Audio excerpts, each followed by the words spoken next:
เฮาเฮ็ดบุญนะเฮ็ดบุญให้เจ้าของได้แต่ทั่วไปว่าเฮ็ดบุญเพื่ออุทิศไปถึงพ่อแม่พี่น้องปู่ย่าตายายนั่นก็คือความหวังดีความปรารถนาดีที่เฮามีต่อกันแต่ว่าโดยความเป็นจริงนั้นเฮาเฮ็ดบุญให้เจ้าของซะก่อนคันมันเป็นไปตามคำสอนพระพุทธเจ้าบุญเกิดขึ้นมีขึ้นตามเหตุผลถ้าเฮ็ดถูกต้องทำถูกต้องตามคำสอนพระพุทธองค์บุญมันเกิดขึ้นมีขึ้นเฮาก็จังสิสามารถอุทิศไปถึงญาติที่ล่วงลับแม้แต่บางเทื่อเฮาอุทิศไปแล้วญาติผู้ล่วงลับก็บ่แน่ใจว่าสิได้นำเฮาหรือบ่ง่ายปานใดเด้เบิ่งดีๆโยมชีวิตเนี่ยเป็นของอัศจรรย์ชีวิตเป็นของมีค่าแต่ว่าเวลาของชีวิตมันน้อยเฮาอยู่ในโลกนี่สัวคู่สัวยามโลกบ่แม่นของเฮาเด้คันเฮาบ่เข้าใจในคำสอนของพระพุทธเจ้าบ่พิจารณาตามความเป็นจริงเฮาก็สิพากันหลงละเลิงหลงในยศในตำแหน่งในฐานะความเป็นอยู่ว่าเจ้าของคักว่าเจ้าของประเสริฐดีกว่าเขาคักกว่าเขาอันนี้คือความบ่ฮู้ดอกคนบ่ได้คิดว่าอยากเป็นแต่ว่ากิเลสตัณหาอวิชชามันตัวเฮาก็เลยหลงไปตามมันในเมื่อวันเวลาผ่านไปคือว่ามาว่างั้นน่ะความแก่ก็เพิ่มขึ้นความเฒ่าเพิ่มขึ้นโรคภัยไข้เจ็บก็ใกล้มือใกล้เว้นความตายก็ใกล้เข้ามาเฮามาอาศัยโลกสัวคู่สัวยามบ่แม่นบนอยู่อันถาวรโลกเป็นหม่องมาเยี่ยมมาพักขันคนมีปัญญาก็สิรู้จักสร้างน้ำทำบุญเก็บเกี่ยวสัมภาระธรรมเก็บกรรมบุญกุศลเพื่อนำพาดวงจิตดวงใจเจ้าของให้มันไปดีกว่าเก่าให้มันไปดีไปงามเพราะว่าถ้าตราบใดเฮายังบ่ทันถึงมรรคผลนิพพานการเวียนว่ายตายเกิดมีแน่นอนโยมจงมั่นใจเด้บาปมีจริงบุญมีจริงชาติหน้าชาติก่อนมีจริงนรกก็มีจริงสวรรค์มีจริงเฮ็ดดีก็ย่อมได้รับผลดีจริงเฮ็ดชั่วก็ย่อมได้รับผลชั่วจริงผู้ที่มีสัมมาทิฏฐิเบื้องต้นจังสี่ก็จังสิพยายามบ่ให้วันเวลาชีวิตผ่านไปโดยเปล่าประโยชน์พยายามสิเอากำไรให้มันเป็นชีวิตที่มีกำไรเฮามาเยี่ยมมายามมีวันเวลาที่อาศัยอยู่ในโลกนี้บ่โดนก็ถือเอาประโยชน์ให้ได้หลายที่สุดเพราะว่าเมื่อสิ้นลมหายใจปั๊บทุกอย่างคืนสู่ธรรมชาติบ่ได้หยังจากแนวนอกจากว่าโลกเป็นสถานที่ที่เฮามาเยี่ยมมาเยือนมาพักสัวข้าวในขณะเดียวกันชีวิตส่วนที่เป็นร่างกายเนี่ยก็บ่แม่นของเฮาอีกเป็นของยืมชีวิตเป็นของยืมเฮายืมมาจากธรรมชาติยืมจากดินจากน้ำจากลมจากไฟก่อกำเนิดเกิดมาเป็นร่างกายเมื่อเวลาก็ต้องคืนให้เขาดินเอาคืนให้ดินน้ำคืนให้น้ำลมคืนให้ลมไฟคืนให้ไฟแต่ว่าชีวิตส่วนที่เป็นจิตใจจิตวิญญาณก็ต้องเดินทางต่อไปในวัฏสงสารไปไสล่ะ บ่ฮู้ไปสู่อบายก็ได้นรกเปรตอสุรกายสัตว์เดรัจฉานผู้ที่สร้างบุญไว้บ่พอคือว่ารักษาจิตไว้บ่ดีก็ย่อมล่วงลงสู่อบายแต่หากผู้ใดตั้งโตอยู่ในความบ่ประมาทคือญาติโยมทั้งหลายนี้เป็นผู้บ่ประมาทในความบ่เฒ่าบ่แก่บ่เจ็บบ่ไข้คิดว่ากูบ่ตายง่ายดอกเฮาบ่คิดบ่ประมาทในความบ่เฒ่าบ่แก่บ่เจ็บบ่ป่วยแล้วก็บ่ประมาทในวันเวลาของชีวิตมันสร้างบุญสร้างกุศลเชื่อว่าบุญกุศลนั้นเป็นที่พึ่งผู้ที่เดินทางสายศีลสายธรรมละบาปบำเพ็ญบุญมันคัดเกลาจิตใจขันมันต้องจากโลกนี้ไปต้องตายลงโอกาสจะไปสู่สุคติไปสู่สวรรค์ไปสู่พรหมมันก็มีสูงแม้นว่าสิกลับมาเกิดเป็นคนอีกถ้ามันบ่ทันถึงพระอริยเจ้าขันสูงสุดมันก็ต้องกลับมาในเมื่อดวงจิตดวงวิญญาณมันได้เก็บเกี่ยวเอาบุญกุศลเป็นสมบัติของดวงจิตไว้หลายพอสมควรหลังจากหมดเวลาบนสวรรค์บนพรหมกลับมาเกิดเป็นคนอีกเถื่อเป็นคนงามรูปร่างหน้าตาผิวพรรณฐานะความเป็นอยู่ก็ดีสติปัญญาเฉลียวฉลาดโรคภัยไข้เจ็บหน่อยอายุยืนอันนี้เป็นเรื่องของบุญบุญเป็นผู้จัดสรรเป็นผู้ดลบันดาลเป็นผู้กำกับบุญนั่นจึงเป็นที่เพิงเป็นมิตรสหายในทุกๆสถานทุกการทุกเวลาแต่ว่าบาปนั้นมันตรงกันข้ามเป็นสิ่งตามหล่างตามพรานเป็นสิ่งที่ตามเผาล้นก่อให้เกิดความทุกข์ความเดือดร้อนคือผู้บ่ตั้งใจบ่เชื่อ สร้างบาปสร้างกรรมโดยกายวาจาใจความคิดก็บ่ถูกต้องคำเว้าก็บ่ถูกต้องการกระทำก็บ่ถูกต้องเฮ็ดอันใดก็หวังเอารัดเอาเปรียบผู้อื่นในชีวิตเป็นอยู่นี่ก็หาความสุขบ่พอมีความทุกข์อยู่เรื่อยมีความเดือดร้อนอยู่เรื่อยจากโลกนี้ไปก็ล่วงลงสู่อบายนรกเปรตอสุรกายสัตว์เดรัจฉานกลับมาเกิดเป็นคนอีกเถื่อทุกข์บางเทื่อพิการตั้งแต่ในท้องตาบอดแน่หูหนวกแต่เกิดจังสิแข้งบ่ล่าขาบ่เกิงมือบ่ครบเป็นแนวใดโยมวะพิกลพิการทั้งร่างกายแล้วเกิดในตระกูลที่ยากจนขี้ร้ายพร้อมพิการพร้อมจนพร้อมโรคภัยไข้เจ็บหลายพ่อแต่แนวบ่ดีเดือดร้อนบ่จบบ่สิ้นอันนี้ก็คือบาปเป็นผู้กำกับบาปเป็นผู้แสดงเป็นผู้กำกับการแสดงและก็ส่งผลก่อให้เกิดความทุกข์ความเดือดร้อน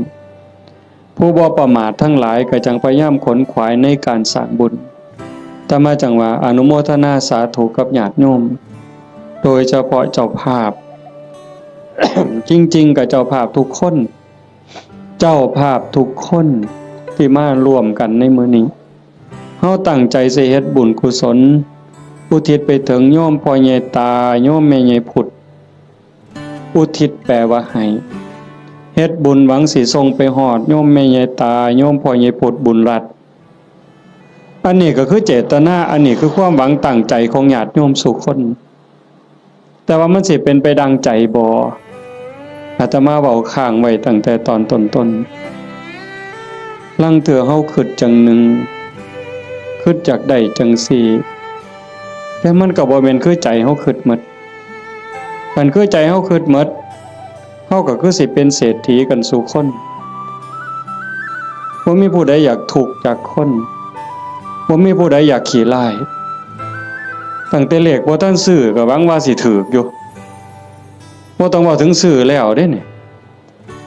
อันนั้นคือความหวังถูกเลข3ตัวก็บ่เอาสำเร็จผู้ลางคนนี่อยากถือฮอดรางวัลที่1บุญซื้อลอตเตอรี่ครับแต่มันเป็นคือคิดบ่ล่ะ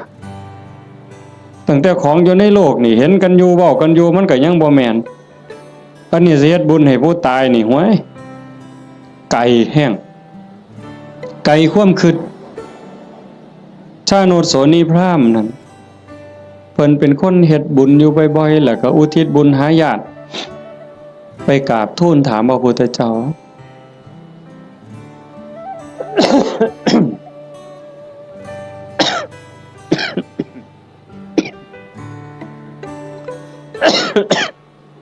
เพิ่นว่าเพิ่นเฮ็ดบุญดูๆเนี่ยอุทิศไปให้ญาติที่ล่วงลับไปญาติได้รับบ่พระพุทธองค์เพิ่นก็ว่ามันบ่แน่นอนดูก่อนพราหมณ์มันแล้วแต่ฐานะคำว่าแล้วแต่ฐานะคือผู้ที่จากไปนั่นเขาไปไสมันเขาไปตกนรกเขาก็บ่ได้รับผลบุญนี่ทันทีนรกเพิ่นบอกว่ามีอยู่457ขุม457ขุมบ่ได้บุญทันทีคันสิได้ก็ในเมื่อรับรู้รับทราบแล้วก็ยินดีอนุโมทนาสาธุนำสิ่งที่เฮาเฮ็ดเฮาทำเขาก็จังสิได้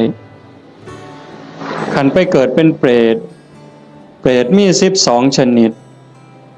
ที่สิได้บุญฉับพลันทันที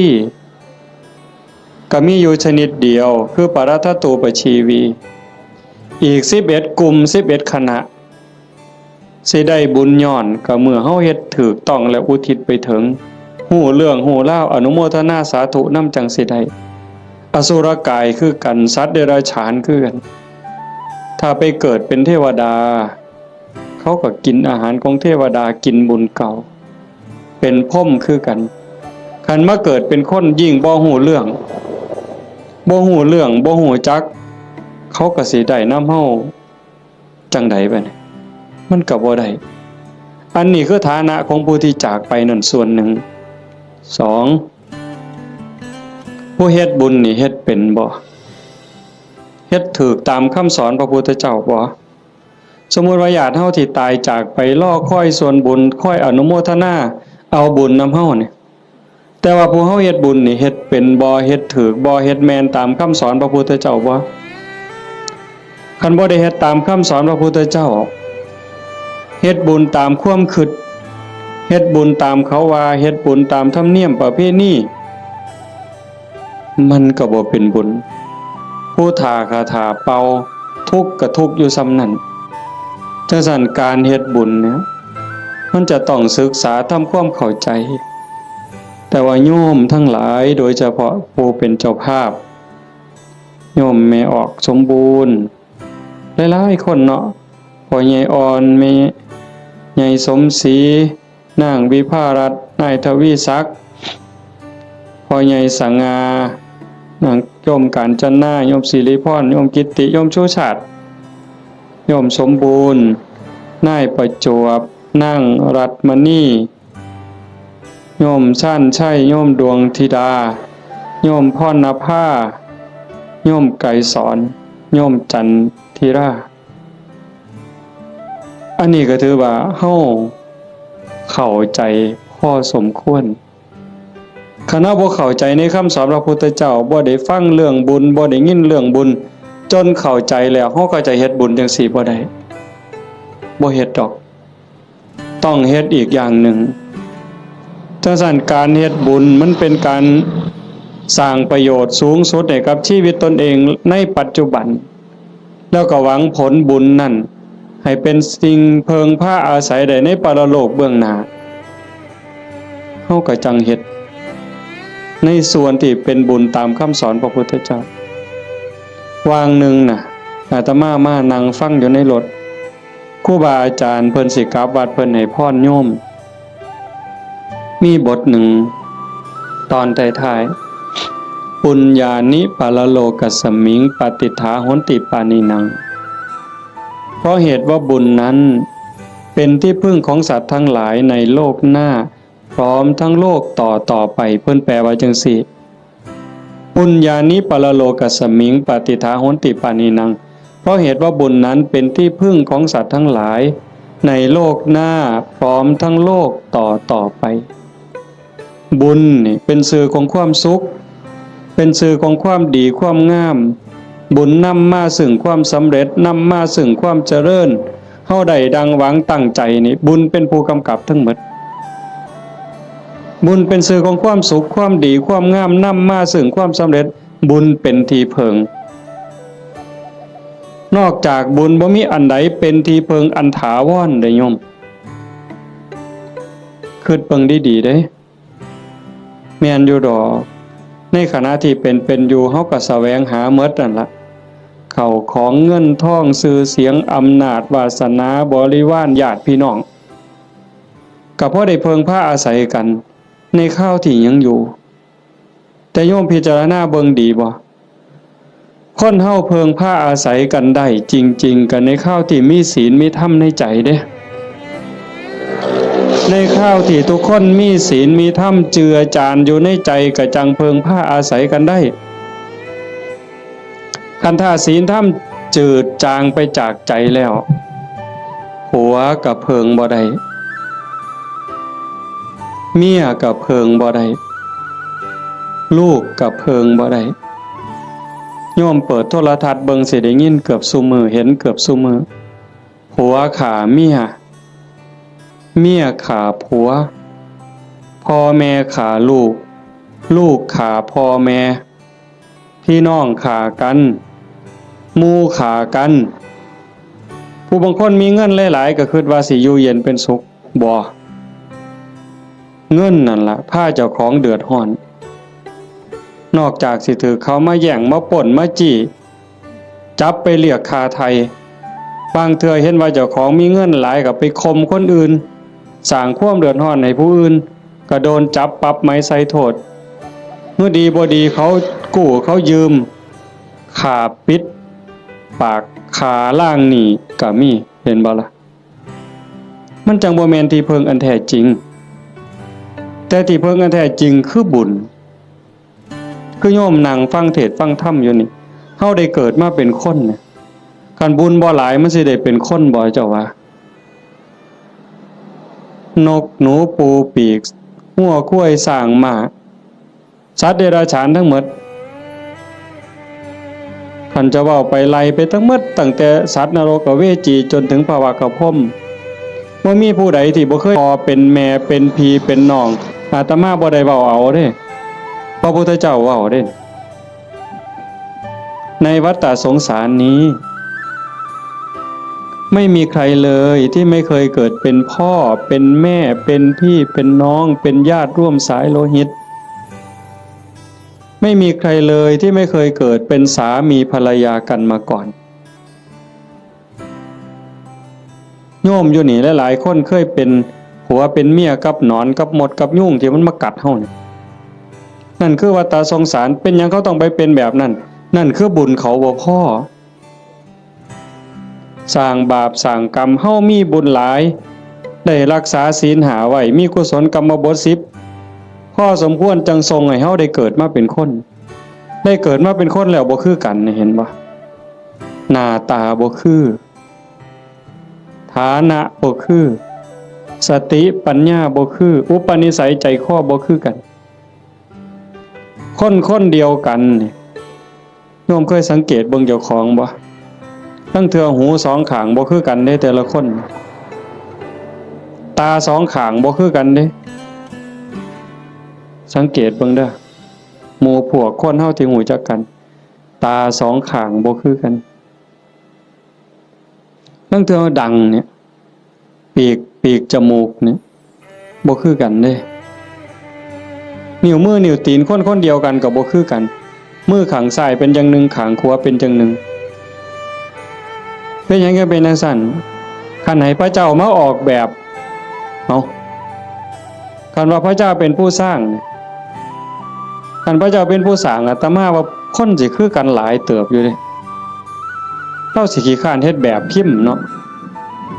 ก็สิเฮ็ดพิมพ์มาคือรอพระพุทธรูปนี่เทเขามันก็สิคือกันหมดนะแต่มันบ่แม่นจังซั่นคนสิดีสิงามสิเฉลียวฉลาดสิโง่สิเป็นอะไรก็แล้วแต่ก็ขึ้นอยู่กับกรรมแปลว่าการกระทำของตนเองที่ถึงพร้อมโดยเจตนาบ่ว่าสิกระทำทั้งกายทั้งวาจาทั้งใจถ้าคิดดีทำดีเฮ็ดดีเนี่ยเป็นกรรมดีก็ย่อมได้รับผลดีเฮ็ดบ่ดีทำบ่ดีเป็นกรรมบ่ดีก็ต้องได้รับผลบ่ดีในเมื่อมันเป็นจังซั่นพระพุทธเจ้าเพิ่นจึงบอกว่าบุญนั่นเป็นที่เพิงโยมทั้งหลายก็อยากได้บุญโยมไม่ออกผู้เป็นเจ้าภาพญาติโยมทุกคนมาร่วมฟังเทศน์ฟังธรรมมาร่วมบุญร่วมงานมาเพาะมาโม่นั่นก็คือเฮาอยากได้บุญ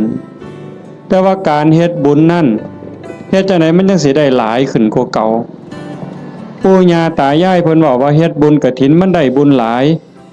โยมก็ตั้งอกตั้งใจอยากเฮ็ดบุญกฐินในชีวิตหนึ่งให้มันได้เป็นเจ้าภาพทอดกฐินมันสิได้บุญหลายอาตมาก็ว่าเป็นไปได้ถ้าเฮ็ดเป็นเด้ถ้าเฮ็ดบ่เป็นมันก็บ่เกิดบุญ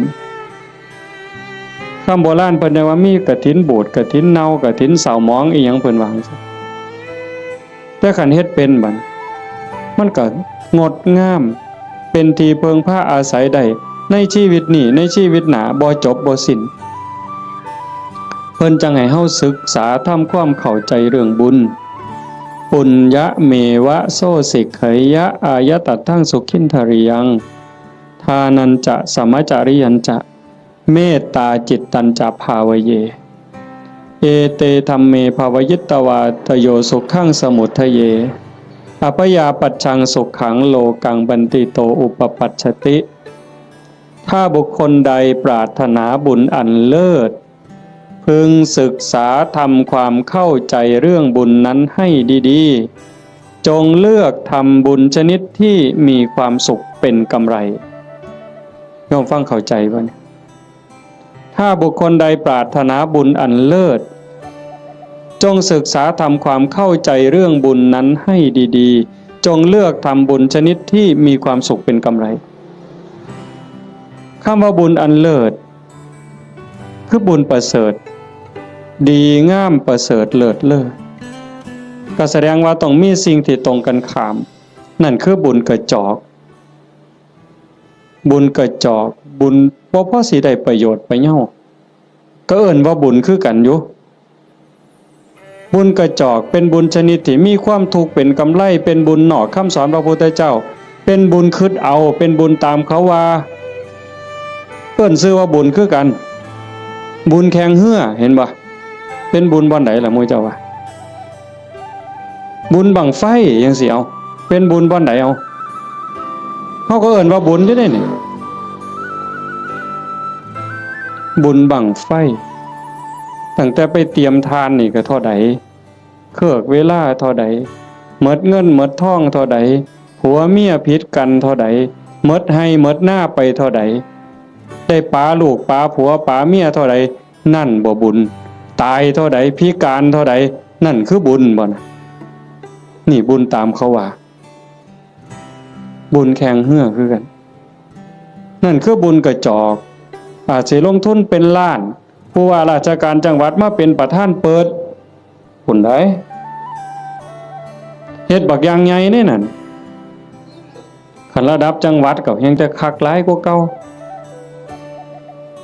ดีบ่ดีก็ขากันตายในงานนั้นอันนั้นคือบุญกระจอกอาจสิลงทุนเป็น100 ล้านพันล้านก็ได้แต่บ่แม่นที่เพิงบ่ได้เป็นสมบัติของจิตของใจหยังเลยบุญตามเขาว่าบุญตามประเพณีอีกอย่างนึงขันบุญในบ้านในชุมชนจังซี่แต่อาตมาเป็นเด็กน้อยคือบวชมาใหม่ๆก็ยังได้มีซุมื้อก็ยังเหลืออยู่แต่ก็น้อยลงในบางจุดพอเฮาเว้าดูชี้แจงดูอย่างว่าบ่มีเหล้าบ่มียาบ่เป็นบุญดอกบ่ขาหมูบ่ขางัวบ่ขาควายสู้กันกินนี่บ่เป็นบุญดอกบ่มีหมอร้องหมอลำบ่แม่นบุญดอกอันบุญจังซั่นเป็นบุญตามเขาว่าเป็นบุญกระจอกนอกพุทธศาสนาบุญชนิดนั้นมีความทุกข์เป็นกำไร มีความทุกข์เป็นกำไรมีความทุกข์เดือดร้อนตามมาบ่จบง่ายบ่สิ้นง่ายแถวตำบลดอนแรดเนี่ยอาตมากระเสือว่าโยมเคยเห็นพี่กายอาตมาเทศน์ทั้งฟังนั่นอันนั้นเฮงแต่หมดหลายอยู่ด้วยกอตองหมอลำครูหมู่ฮ้อข้าวต้มม้วยแม่นบ่มื้องั้นจังซี่นี่หมอลำ300,000ก็เอาบุญบักคักเด้อเอาก็ได้ไปก็แล้วแต่ว่าบุญที่พระพุทธเจ้าสอนมันเป็นบุญชนิดที่มีความสุขเป็นกำไรอาจสิบ่ต้องลงทุนพอสลึงก็ได้บัดมันมีหยังแหน่บุญที่พระพุทธเจ้าสอนเป็นบุญในเขตพุทธศาสนาเป็นบุญสงบเย็นแล้วก็มีความสุขเป็นกำไรทานันจะท่านคือการให้การแบ่งการปันโยมให้ออกสมบูรณ์ต้อนรับพี่ในป่าพ่อลุงน่ะบ่าวน่ะสาวลูกเต่าเล่าหลานมาเพาะมาโม่บุญตั้งแต่น้ำเป่าๆน้ำดื่มธรรมดาแก้วหนึ่งต้อนรับกันโยมไม่ออกสมบูรณ์ก็สบายใจเห็นบ่ไหว้กันต้อนรับกันทักทายปราศัยเว้ากันดีๆซ้ำนี่ก็เป็นบุญบุญคือความสุขฟังให้ดีเด้อบุญคือความสุขความอิ่มใจความเบิกบานใจแล้วบุญนั้นไม่มีโทษบ่แม่นม่วนซื่อๆเด้ต้องบ่มีโทษบ่มีภัยนำในโลกนี้ในโลกหน้าเก็บดอกไม้นะมาแต่ข้างหัวใส่พานยกใส่หัวบูชาพระรัตนตรัยความอิ่มใจก็เกิดนั่นบ่ต้องเสียหยังหลายยิ่งคือตอนเพลเฮาได้ถวายเพลยกสำหรับกับเขาถวายครูบาอาจารย์ได้ไหว้พระได้รับศีลคันเข้าใจตั้งใจดีๆเกิดความสุขเกิดความอิ่มใจตรงนี้คันญาติพี่น้องเพิ่นอยู่ในฐานะที่สิได้เพิ่นก็ได้คันเฮาเฮ็ดถูกเฮ็ดแม่นนี่เพิ่นต้องได้คันเฮ็ดบ่ถูกบ่แม่นหมด100ล้านพันล้านก็บ่เป็นบุญบ่ได้นำจังว่าทานันจะท่านคือการให้การแบ่งการปันตั้งแต่อามิสทานวัตถุทานข้าวน้ำ3ปลาโภชนาอาหารปัจจัย4ทั้งหมดที่เฮาถวายกับหมู่สงฆ์ก็แล้วแต่อันนี้มันเกิดความสุขขันยิ่งธรรมทานให้ความรู้ให้ความเข้าใจที่ถูกต้องให้คำแนะนำที่เป็นประโยชน์ในการดำรงชีวิตที่เป็นศีลเป็นธรรมเป็นไปเพื่อความถูกต้องดีงามอันนั้นเป็นธรรมทานอานิสงส์ก็ยิ่งใหญ่กว่าเก่าบัดคันเลยไปฮอดอภัยทานล่ะให้อภัยญาติโยมเคยเป็นอยู่บ่เฮาเครียดให้คนเครียดให้หมู่ก็ตามให้เอื้อยให้อ้ายก็ตามให้พี่ให้น้องก็ตามให้ลูกให้หลานหรือให้ลูกไผลูกเขย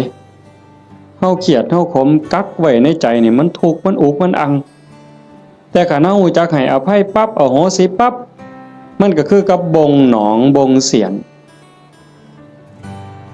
เคยตำมือตำตีนตำแข้งตำขาถ้าเอาซ้ำมือนี่ล่ะไปเสียนไม้ไผ่น้ำขอบเตียงขอบหยังมันเตรียมตำมือเข้ามานี่มันก็บ่พอล้มพอตายแต่มันนั่นเดียดอยู่เรื่อยบัดเฮาตัดสินใจบงออกเคลียร์เอาหนามนั่นออกเอาเสียนนั่นออกปั๊บโล่งการให้อภัยก็เป็นจังซั่นฝีจังสิโยมเคยเป็นฝีบ่แต่ต่อมาเป็นเด็กหน่อยฝีอยู่ก้นอยู่กับโพกโยมไม่ออกเพิ่นกีบักเขียบแหงกับเปลือกบักงิ้วกีจนมันใหม่ดำๆเอามาผสมกับปูนเคี่ยวหมากเอามาแปะมันดูดจุดปวดแต่มันคือยับออกปืดบ่โดนหัวฝีหลุดปกออกมาเศร้าเจ็บเศร้าปวดทันทีนั่นคือท่านเด้นี่อามิสทานก็มีประโยชน์บ่น้อยอานิสงส์บ่น้อย อานิสงส์สิเป็นขันเป็นตอนขันเรามันสิยาวโพดเอาง่ายๆซ้ำพื้นฐานเนี่ยซ้ำสิเอาบุญเนาะโยมเนาะคือเมออกเมคั่วเนี่ยเฮ็ดอยู่เฮ็ดกินคือมาจังซี่ล่ะโจมป้าเขาพระน้ำสู้กันกินแล้วบัดกินแล้วสิเอาถ้วยเอาซ้ำไปล้างคันเมคั่วเข้าใจจักน้อยสิเอาบุญเนี่ยเศษอาหารนี่เคลียร์ลงขยะแล้วมีแต่คราบไขมันคราบน้ำแกงเอียงต่างๆที่มันติดอยู่กับถ้วยกับจานแม่ครัวเอาน้ำเทใส่แล้วก็มือลูบในแก้วในถ้วยในจานนั่นแล้วก็คิดในใจก่อนสิเทน้ำลงดินโอ้ยน้ำเศษอาหารรสชาติอาหารติดอยู่กับน้ำนี่เทลงไปในดินให้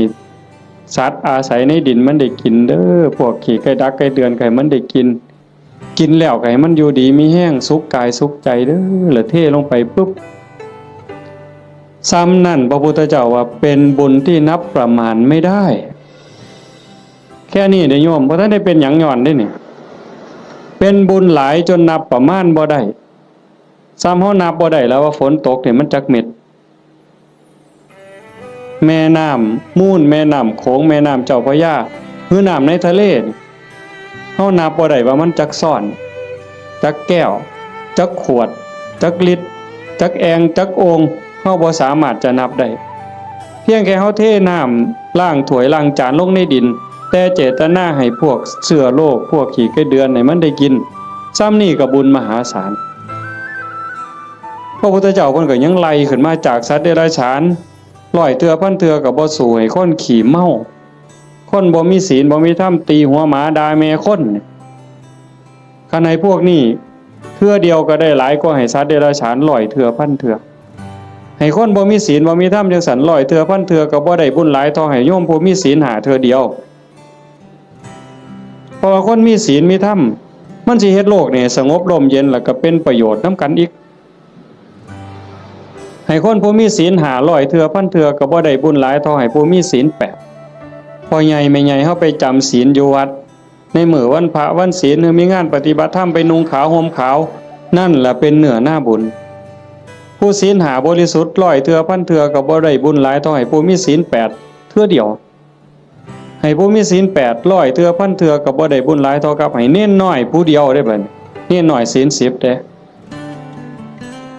ให้เน้นน้อยศีล10 100เทื่อพันเทื่อก็บ่ได้บุญหลายเท่ากับให้พระภิกษุศีล227เทื่อเดียวให้ผู้พระภิกษุเนี่ยศีล227 100เทื่อพันเทื่อก็บ่เกิดบุญหลายเท่ากับให้นักบวชนอกศาสนาที่เขาฝึกฝนอบรมบ่มจิตบ่มใจจนคมราคะความรู้สึกระหว่างเพศขาดสะบั้นลงแล้วไล่ขึ้นมาอีกเป็นเก่าชั้น10ชั้นบนบ่ไล่ดอกจนฮอดพระพุทธเจ้าจนฮอดสงฆ์ที่มีพระพุทธเจ้าเป็นประธานอานิสงส์ก็หลายขึ้นให้กับคณะสงฆ์ที่มีพระพุทธเจ้าเป็นประธาน100เทื่อพันเทื่อก็บ่ได้บุญหลายเท่ากับสร้างวิหารกันแดดกันฝนกันลมสร้างวิหาร100หลังพันหลังก็บ่ได้บุญหลายเท่ากับให้ธรรมะเห็นบ่บัดนี้ตัวนี้บ่เสียหยังแล้วเด้บัดบ่สู่ให้ธรรมะเป็นท่านในความรู้ให้ความเข้าใจอย่างว่า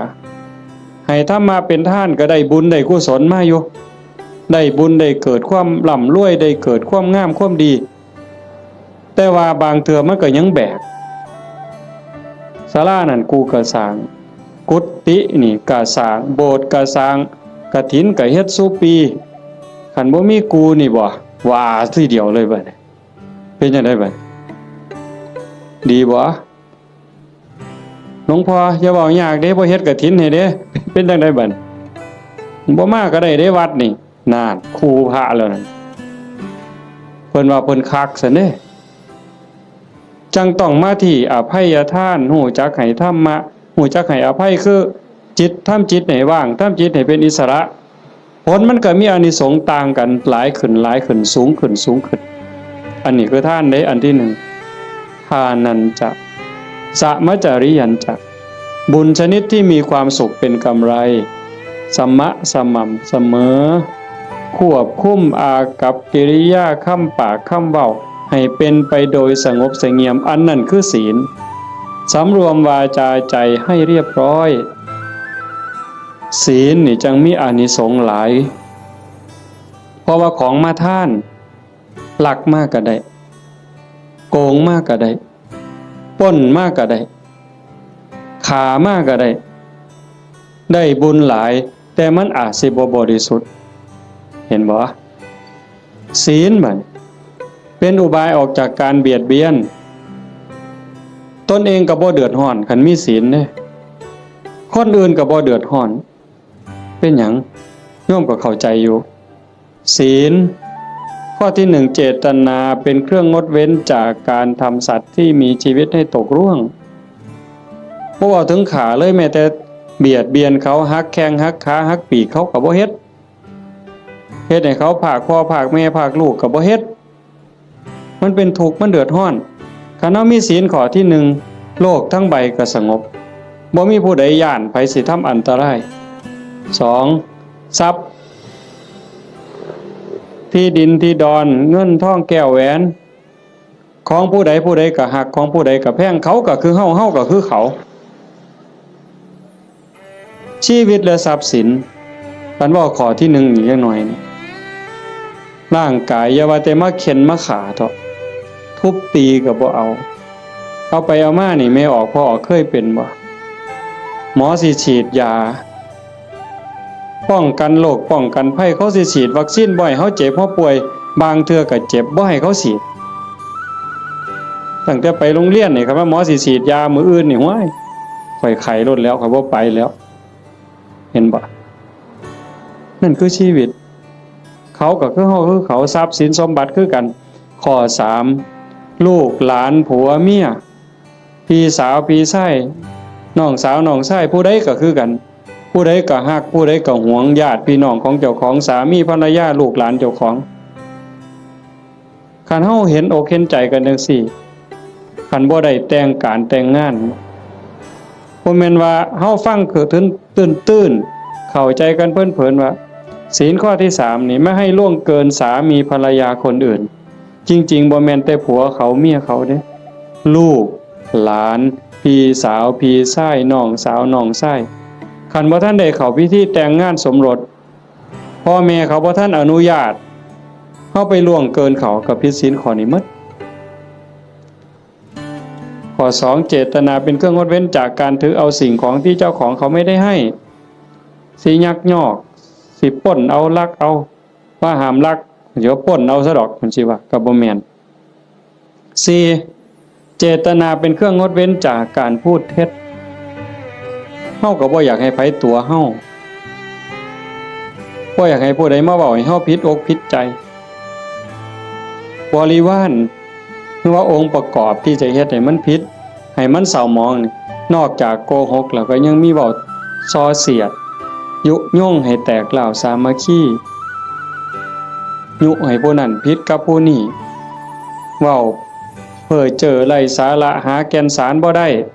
เว้าคำหยาบคำห้ายคำด่าที่ฟังแล้วเฮ็ดให้ทุกข์ใจเจ็บใจ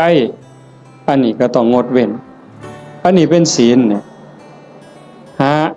เจตนาเป็นเครื่องงดเว้นจากการดื่มเสพเครื่องดองของเมาเฮาก็สิคิดว่าแต่บ่กินเหล้าอย่างเดียวบ่ให้กินเหล้ายาม่าสูบได้บ่กัญชาเฮโรอีนได้บ่จริงๆเพิ่นมีทั้งสุราทั้งเมลัยทั้งของเมาต่างๆคันเฮาไปเสพไปสูบทั้งอมทั้งดมทั้งเคี้ยวเฮ็ดให้ขาดสติสัมปชัญญะบางเทื่อเป็นบ้าอย่างมันคั่งยาบ้าจับแม่เจ้าของปาดคอพ่อเจ้าของปาดคอมันดีบ่ใดบัดคันเฮาเฮ็ดได้จังซี่มันก็เป็นเครื่องคุ้มครองบ่เบียดเบียนตนเองบ่เบียดเบียนผู้อื่นความเดือดร้อนก็บ่ต้องเกิดขึ้นในโลกในสังคมอันนี้คือบุญชนิดที่มีความสุขเป็นกำไรที่พุทธเจ้าเพิ่นสอนข้อที่2 3เมตตาจิตตัญจภาวะเยสร้างความหักความแพงความเมตตาความหวังดีต่อกันให้มันหลายขึ้นให้มันเจริญขึ้นอย่างเฮาเฮ็ดสมาธิเบิ่งญาติโยมหลายๆคนท่าทางนี่เฮาเป็นคนวัดคนว่าจำศีลภาวนาไปปฏิบัติธรรมนำครูบาอาจารย์บนหันบนนี้ สังเกตเบิ่งบ่เวลาเฮาเดินจงกรมด้วยความตั้งใจล้อมสติในอารมณ์ปัจจุบันเวลามานั่งสมาธิก็มีสติที่ลมหายใจเข้าออกคัน10นาทีผ่านไป20นาทีผ่านไปคันฮอด30นาทีแห่งแต่สุดยอดคันมีสติในอารมณ์ปัจจุบันลมหายใจเข้าก็ฮู้ลมหายใจออกก็ฮู้ลมสั่นก็ฮู้ลมยาวก็ฮู้ใจโยมสินิ่งใจนิ่งใจสบายกายเบาจิตเบาความรู้สึกที่เป็นสุขมันจะเกิดขึ้นสมองก็ปลอดโปร่งเบากายเบาใจความคิดอันดีอันงามเกิดขึ้นมาถ้ามันหลายไปกว่านั้นอีกสงสารคนรู้โตนคนบ่ว่าแต่ว่าคนที่ฮักกันแพ่งกันเด้แม้แต่คนเป็นครูกรรมครูเวรด่าเฮาคลั่งแกเฮาเบียดเบียนข่มเหงเฮาก็สิมีความเมตตาให้เขารู้โตนเขาอีกต่างหากเขาเบียดเบียนข่มเหงฆ่าตีเฮานี่สิเอาโทษเอาเรื่องผู้อื่นสิเอาโทษยุให้เอาโทษจับเข้าคุกเข้าตารางปรับไหมใส่โทษเฮาผู้ถูกตีถูกฆ่าหัวล้างข้างแตกแขนหักขาหักบางเทื่อโอ้ยบ่ว่าหยังดอกรู้โตนมันให้อภัยมันซะเห็นบ่คันคนในโลกมีจิตสภาพนี้ล่ะโยมว่ามีใจเป็นจังซี่ล่ะที่โอบอ้อมไปด้วยศีลด้วยธรรมจิตที่ถูกห่อหุ้มด้วยศีลด้วยธรรมด้วยความเมตตาต่อกันโลกมันสิเป็นจังไดโยมว่าที่มันวุ่นวายอยู่จังซี่ย้อนคนขาดศีลขาดธรรมบ่ใส่ใจต่อศีลต่อธรรมก็เลยมีแต่ความเห็นแก่เนื้อแก่ตัวเอาเปรียบแม้กระทั่งเมียเจ้าของบ่ต้องเว้าผู้อื่นเด้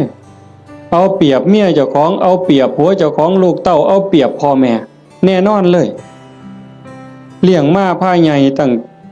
แต่พูนอุ้มผ้าค่าทองยากปานใดไม่ออกหูดีบ่ต้องจักถามดอกว่าพ่อแม่สิฮักเฮาส่ำใดห่วงใยเฮาส่ำใดโยมถามเจ้าของฮักลูกแต่มื้อใดยายถามจักหน่อยนี่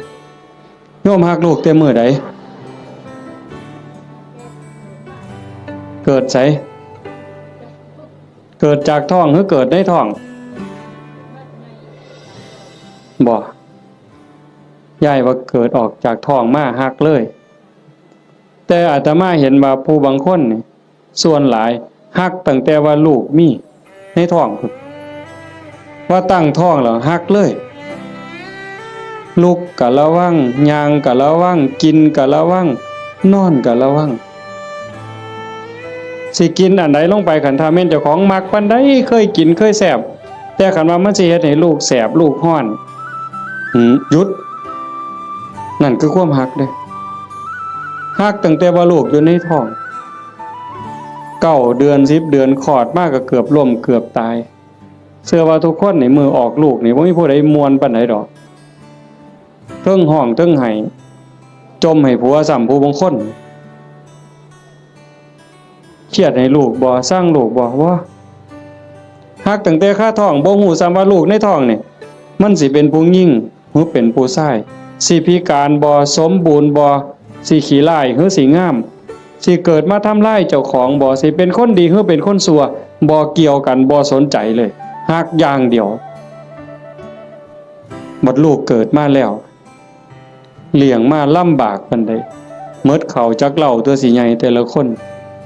หมดเสื้อผ้าจักผืนหมดเงินจักแสนแต่งการแต่งงานให้แล้วบ่เฮ็ดเฮือนเฮ็ดซ่านให้อีกแล้วบ่มีทางออกลูกมาก็มาให้แม่เลี้ยงพ่อเลี้ยงคือเก่าพูดไปหาซื้อขนมกินอยู่กรุงเทพเอาหลานมาให้ยายเลี้ยงแทนที่สิได้ลงวัดลงว่าจังหันจังเพี้ยนบ่ค่าหลานยายบางคนก็พะโล้เด้เอาแต่หลานมาอ้างยากแทนที่สิได้เข้าวัดเข้าว่าเตรียมตัวตายเอาบุญให้หลายๆบ่เอาหลานมาอ้างขี้คร้านไปวัดเงินเดือน500ก็ซื้อขนมจนเกลี้ยงบ่ได้ ว่าเลี้ยงหลานใหญ่แล้วก็สิไข่ดอกเพิ่นหลานใหญ่มันละออกเรียนมาอีกตายเจ้าเสร็จอีกคือเก่าไปบ่รอดเพิ่นว่าเฮ็ดจังไดบัดนี้สิมาวัดตอนมาอยู่ข้างกำแพงบ่เมื่อเลยมาเทื่อเดียวอยู่เลยเด้อบัดนี้บ่แม่นแนวซั่นบ่เห็นบ่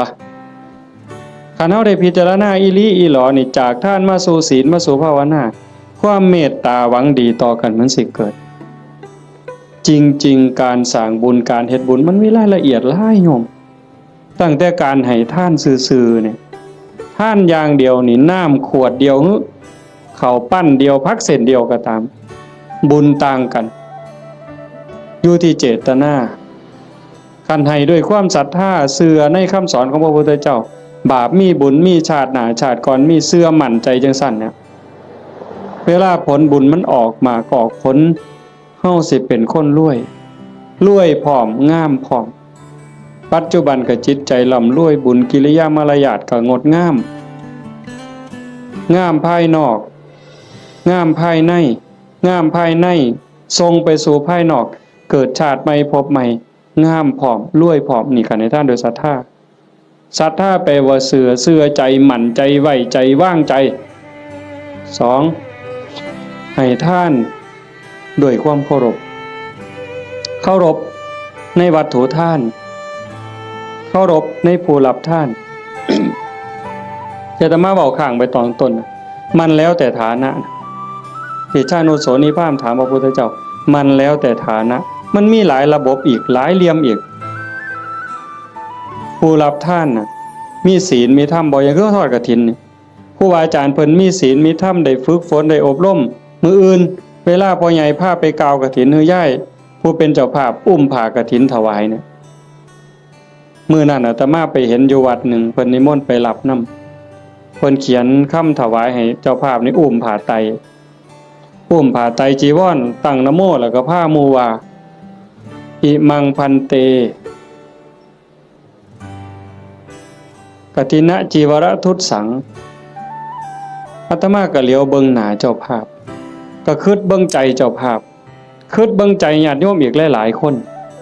โยมว่าเป็นตาอ่อนซ่อนบ่ในชีวิตหนึ่งเฮาได้อุ้มผ้าไตรจีวรกล่าวถวายสังฆทานถวายผ้ากฐินว่าเป็นบุญใหญ่เป็นบุญสุดยอดมันสิเป็นความภูมิใจสิเป็นบุญปานใดโยมว่าคิดเบิ่งเด้อยายชีวิตหนึ่งนี่เฮาให้ได้เฮ็ดคันบ่ได้เฮ็ดกองใหญ่เป็นเรื่องเป็นราวคือเพิ่นกลับไปห่วมเพิ่นเฮ็ดได้อันนี้คือสิ่งที่ได้เด้บุญเนี่ยติดตามไปในโลกนี้โลกหน้าหน้าที่ไผได้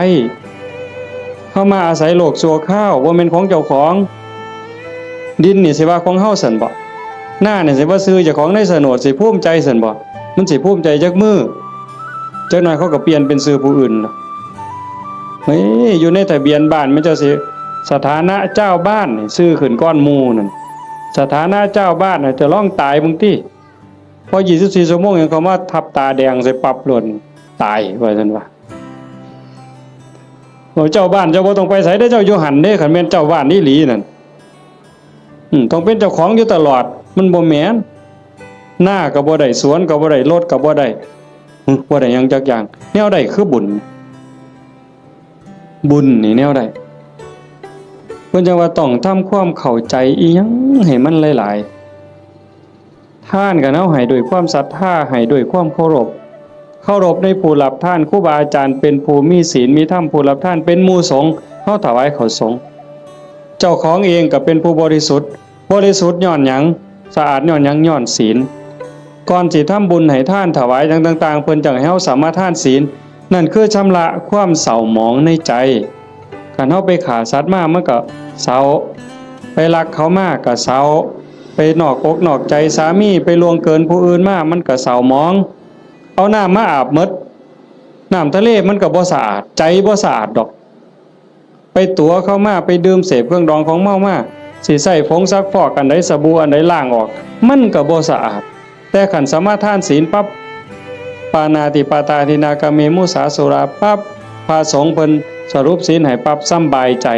ล้างความหม่นหมองความเศร้าหมองในใจนั้นออกมา นั่นเป็นผู้บริสุทธิ์นี่เด้มันสิเกิดพละอานิสงส์หลายมันแล้วแต่ฐานะสิเกิดบุญจังไดนี่1ผู้ให้บริสุทธิ์2วัตถุที่มาทำบุญก็บริสุทธิ์3ผู้รับก็บริสุทธิ์ผ้ากฐินมาทอดกฐินนี่มันสิบริสุทธิ์บ่เป็นกฐินเน่ากฐินบูดกฐินเศร้าหมองบ่ผ้านั่นบ่ได้ลักไผมาบ่ได้ยืมไผมาเป็นของที่เกิดด้วยหยาดเหงื่อแรงงานด้วยความบริสุทธิ์ผ้าเก่าก็ได้ยายผ้าเก่าก็ได้กางเก่ากางใหม่ก็ได้ผ้าใหม่ก็ได้ผ้าบางสุกุลก็ได้ไปเก็บมาแต่กองขยะผลก็เป็นกฐินได้ไปเก็บมาจากกองขยะสีกได้เธอค่ะทอนละซ้ำฝ่ามือทำศอกซ้ำแขนมาหยิบต่อกันเฮ็ดผ้าสบงได้ผืนหนึ่งเก่าๆก็ได้แต่ว่าเป็นกรรมสิทธิ์โดยชอบธรรมโดยความถูกธรรมนั่นคือวัตถุทานที่บริสุทธิ์บุญกุศลมหาศาลแล้วก็ประกอบกับเจตนาอีกก่อนให้นี่มีศรัทธาบ่ตั้งใจไว้ดีบ่คันมีความศรัทธามีความเหลื่อมใสของนั้นแม้นมันสิน้อยสิราคาหลายปานใดพักเครื่องเส้นแต่ก่อนให้มีความศรัทธามีความตั้งใจสักกัจจังทานังเทติให้ท่านด้วยความเคารพด้วยความศรัทธาเนี่ยของนั้นมันสิมีค่ามีราคาหน่อยเฮาตั้งอกตั้งใจถวายพระพุทธเจ้าว่าบุญบ่น้อยของได้มาด้วยความชอบธรรมได้มาแล้วโดยธรรมเป็นของบริสุทธิ์ก่อนให้ก็มีศรัทธามีความเหลื่อมใสในขณะที่ยิบยื่นให้ทรงให้ยกประเคนก็ภูมิใจดีใจให้ไปแล้วหลังให้ก็มีความปีติยินดีคิดพ่อย่ามใดก็สุขใจอิ่มใจภูมิใจจนน้ำตาลังน้ำตาไหลบุญจะเกิดอันนี้คือฐานะที่เฮ็ดให้บุญมันมีพลัง3ให้ท่านตามการกฐินนี่ก็ประยุกต์เข้ามาในหันเพราะว่าวัดหนึ่งรับได้เทื่อเดียวในรอบปีเดือนเดียวเท่านั้นคันมือร้อยกระทงไปแล้วสิมีเงินแบ่งพันนี่เต็มปะล่ำนี่ก็ทอดกฐินบ่ได้หมดโอกาสเห็นบ่มันถือการถือเวลาคันผู้ใดให้ท่านตามการตามเวลาเพิ่นบอกว่าเมื่อบุญมันออกหมากออกผลเต็มที่แล้วตกทุกข์ได้ยากลำบากลำบนบ่อนใดอยู่ไสก็ตามสิมีคนซอยเหลือแม่นเว้ากันบ่ฮู้เรื่องก็สิมีคนซอยคันบ่มีผู้ซอยอยู่บ่อยู่ก็ถูกเลขบ่อยากถูกก็ถูกเฮาสิได้ยินอยู่เรื่อยพวกถูกลอตเตอรี่ถูกแจ็คพอตบางเทื่อก็แม่ค้าขายผักบางเทื่อก็3ล้อบางเทื่อก็คนกวาดถนนพวกเรานี่บ่ได้ซื้อประจำดอกกวาดถนนไปเข็นผักไปรู้ตนเห็นคนตาบอดเห็นคนพิการที่มาขายลอตเตอรี่เฮามีใจรู้ตนนี่คนทุกข์นี่จะรู้ตนกันบางเทื่อก็บ่อยากได้บ่อยากซื้อแต่ว่าเพราะอยากอุดหนุนเขาหยิบให้แน่บ่เบิ่งฮอดตัวเลขซื้อมาแล้วก็ใส่กระเป๋าไว้บ่หัวซ่าเลขออกไปแล้ว2มื้อ3มื้อจังมาคิดพ่อตรวจเบิ่งก่อนนะนั่งว่างๆตรวจเบิ่งถูกซ้ำนี่เป็นผลบุญจากการให้ท่านตามการตามสมัยคือกฐินจังซี่อันนึงคนตกรถตกเรือบ่มีค่ารถจังซี่ลูกกำพร้าคนด้อยโอกาสจังซี่คนถูกไฟไหม้บ้านน้ำท่วมหน้าหนาวบ่มีเสื้อผ้าห่มเฮาซอยเหลือในข้าวที่คนอื่นเดือดร้อนนี่มันเป็นการละท่านผลบุญเกิดเฮาสิได้มีคนซอยเหลือท่านการท่านเวลาการให้ท่านโดยจิตโดยความเคารพที่ว่ามาวังหันข้อที่2ขามมานิดนึงเคารพในผู้รับทานเคารพในวัตถุทานผลบุญเกิดสิได้ลูกดีผัวดีเมียดีข้าทาสบริวารสิเป็นคนซื่อสัตย์ไว้ใจได้วางใจได้มีอานิสงส์หมดเด้4กฐินนี่ก็เข้ามาในนี้อีกทานด้วยจิตหวังอนุเคราะห์ตามธรรมดางานกฐินมันสิเป็นเรื่องของพระเรื่องกฐินเป็นเรื่องของพระบ่เกี่ยวกับโยมออกพรรษามามื้อวันแฮม1ค่ำเดือน11จนฮอดวันเพ็ญเดือน12ระยะเวลา1เดือนนี่ภาษาธรรมเพิ่นสิเอิ้นว่าจีวรการเวลาแห่งการแสวงหาผ้า ออกพรรษาปั๊บเพิ่นก็สิแยกย้ายกันไปเพราะว่าผ้าสมัยเก่ามันบ่ได้ดีคือซุมื้อผ้ามันเปื่อยเป็นฝ่ายอีโป้แม่นบ่พ่อใหญ่อาตมาก็ได้ใช้อยู่ย้อนหลังไป40กว่าปีหั่นฝ่ายตำเอาเองมันบ่ได้เหนียวบ่ได้หมั่นปานนี้มายิ่งสมัยก่อน 2,600 กว่าปีโยมว่ามันสิปานไหนไปเก็บมาจากกองขยะผ้าห่อศพจังสิผ้าเปื้อนประจำเดือนไม่ออกก็ไปถิ่มจังสิผ้าไปฉีกก็มาต้มน้ำเลือดน้ำเหลืองออกซักน้ำออกมาเย็บเป็นผืนแต่บัดมื้อนี้ย่ายผู้เป็นเจ้าภาพพร้อมลูกพร้อมหลานเขียนหนังสือว่าสั่นก็ถือพานดอกไม้ไปกราบหลวงพ่อเจ้าอาวาสหลวงปู่หลวงตาผู้บาอาจารย์บ่ต้องลำบากเด้อบ่ต้องกังวลเด้อเรื่องกฐินปีนี้ข้าน้อยสิพาลูกพาหลานพาพี่พาน้องเฮ็ดถวายดอกเด้อให้ครูบาอาจารย์สบายใจได้ศึกษาธรรมะปฏิบัติธรรมะมาบอกมาสอนพวกผู้ค้านี่คือการให้ท่านด้วยจิตหวังอนุเคราะห์นั่งเมื่อให้ท่านด้วยจิตหวังอนุเคราะห์จังสี่ผลบุญมันเกิดในเมื่อผลบุญเกิดขึ้นมาปั๊บเพิ่นบอกว่าเฮาสิได้ใส่ได้สอยแต่สิ่งดีสิ่งงามของเหลือเลือกเขาก็เป็นของดีเขาเลือกไปหมดแล้วเหลือไว้อันเดียวเฮาเอามาใส่ก็สิเป็นของดีมีคุณภาพมีความคงทนอันนี้บุญได้เป็นผู้เอาให้บ่มีพระเจ้าทั้งใดโดนบันดาลบ่มีพระพรหมทั้งใดลิขิตแต่ว่าผลบุญผลกรรมของแต่ละคนที่ตนเองสร้างตนเองเฮ็ดมันสิส่งผลเองนี่ให้ท่านโดยจิตหวังอนุเคราะห์กฐินก็ในหันจังว่ามันเป็นบุญหลายให้ท่านโดยการบ่เบียดเบียนตนเองบ่เบียดเบียนผู้อื่นก็คือในงานนี่บ่เห็นเหล่าเฮาบ่เบียดเบียนเขาโดยเอาเหล่ามาเกลือเขามันดีซั่นบ่คันด้วยความเข้าใจด้วยความมักก็สิว่ามันดีแต่เว้าด้วยความเป็นจริงโยมก็คิดเบิ่งบัดคันว่ามันดีเลี้ยงเหล่ามันดีนี่ลูกเฮาน้อยๆเอาเหล่ากอกมันเบิ่งสมมุติไปเล่นในบ้านผู้เฒ่าจับเอาเหล่ากอกหลานเฮานี่ยายสิว่าจังได๋ยามผัวเมาเหล้านี่สำบายใจบ่ไปนั่งกินอยู่นั่นก็เคิกเวลาเฮ็ดหน้าแล้วอันนั้นบ่ทันเมาได้แต่นั่งกินอยู่นั่นก็บ่แห้งแล้วเธอเมาล้มป่องงองนอนคาบหญ้ามาเลียปากอยู่หั่นไปลูกก็อยากอายคนเมียก็อยากอายคนเคิกเวียกไปอีกเป็นมื้อดีบ่ดีทะเลาะวิวาทตีกันหัวล้างข้างแตกขึ้นโรงขึ้นศาลอีกหวยแขนหักขาขาดพิกลพิการลูกกำพร้าเต็มบ้านเต็มเมืองนี่ย้อนเหล้ายังสิว่าดีอยู่อำเภอรัตนะนี่บ่ปานใดดอกเนาะไก่สุรินทร์จักหน่อย คนสุรินทร์ไม่กินสุรายังว่าหมาสุรินทร์เสยอยู่เว้ย แต่ว่าซุมื้อมันเปลี่ยนแล้วเนาะไปอยู่ศรีสะเกษแทนแล้วบัดนี้อันนั้นก็บ่ยอมแพ้คือกันในทางนั้นก็ได้แต่ว่าเฮานี่มันพัฒนามาแล้วโยมเห็นบ่มันบ่ดีเฮาก็จังทำบุญด้วยการบ่เบียดเบียนถ้าเฮาทำบุญด้วยการไม่เบียดเบียนนี่พระพุทธเจ้าเพิ่นบอกว่าเมื่ออานิสงส์เกิดผลบุญมันทรงเต็มที่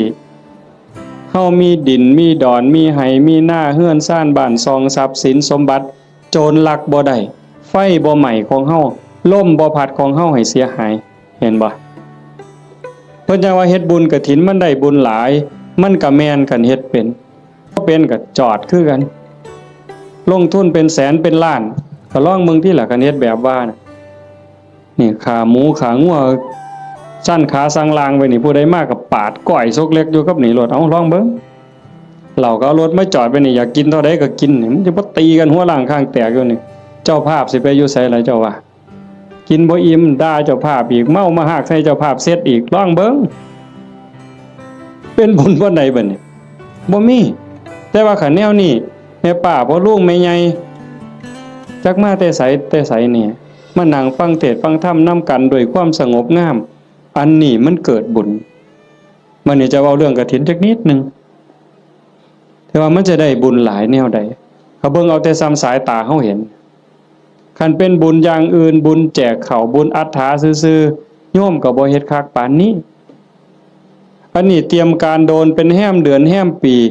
ตั้งต่อเพราะว่าเฮาเชื่อว่ามันเป็นบุญ บอกลูกบอกหลานว่าลูกเอ้ยหลานเอ้ยทั้งลูกไผ่ลูกเขยหมู่เจ้าเก็บเงินเด้อออมเงินเด้อประหยัดแน่แม่สิพาเฮ็ดบุญกฐินหาพ่อใหญ่แม่ใหญ่หาปู่หาย่าหาพ่อผู้มีพระคุณในวงตระกูลเฮาอย่าสะเอาแต่สองนี่เด้บ่แม่นเพียงแค่ตาพ่อใหญ่ตาแม่ใหญ่พุทธบุญรัตน์อย่างเดียว